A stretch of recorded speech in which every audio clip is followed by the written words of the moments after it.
Out in the showroom, there's one metal that was sanded on one side, and it came from a Spanish coin, because the other side isn't sanded, so you actually see the Spanish coin.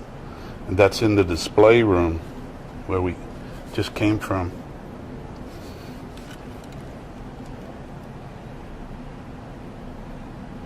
Now this is interesting when it shows the house. And sometimes the house is symbolic of your community. When you see a fence, within the boundaries of a fence would be the Aboriginal territory of the tribe. And then the North Star. Every tribe around North America always has stories about the North Star, because that's how you orient yourself, especially when you're on the ocean and miles from everything else.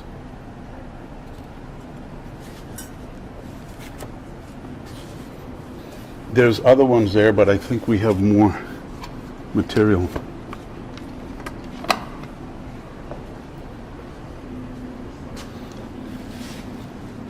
This is a piece of birch bark.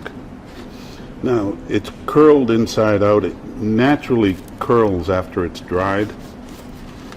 But what this can be used for is during the hunting season, you want to get moose out of the thickest part of the forest, because you got a bow and arrow. And if you try to shoot it through the forest, it's going to deflect off of a tree, so you want a clear shot. So there's a big bull moose moving the bushes. You want that big bull moose to come out. So you got to tell it. You got to call it out, so you'll get a clear shot. So you do the secret call. Yeah, moosey, moosey. Yeah, moosey, moosey. And he comes running out, ready to fight. No, here's what he'd hear.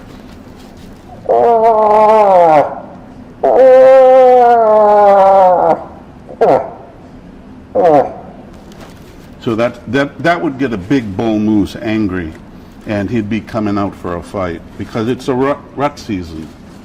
So you know what they're fighting over. So sometimes, in the early 1900s, there was a white birch blight. The trees were being diseased, so it was hard to find a birch bark tree. So this is not natural. It's sort of like cardboard, but it'll still give you the same call.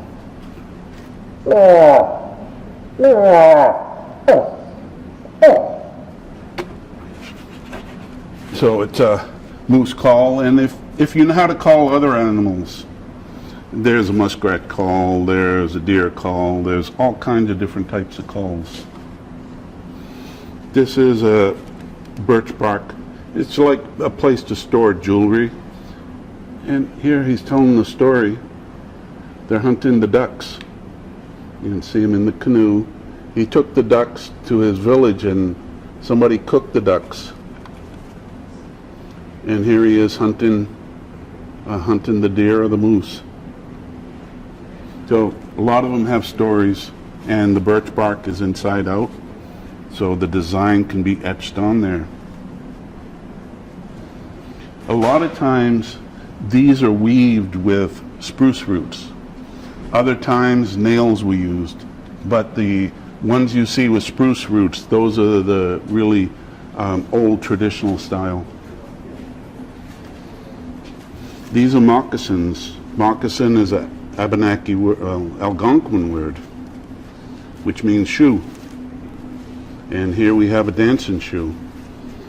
Pink, the color of a woman's, to represent the woman. And I think these might be plants, and this might be some type of bush. A lot of times these were made out of deer hide, moose hide, and some people tell me they prefer the caribou hide because it was more tender. It was treated right. The tanning process was a little bit easier.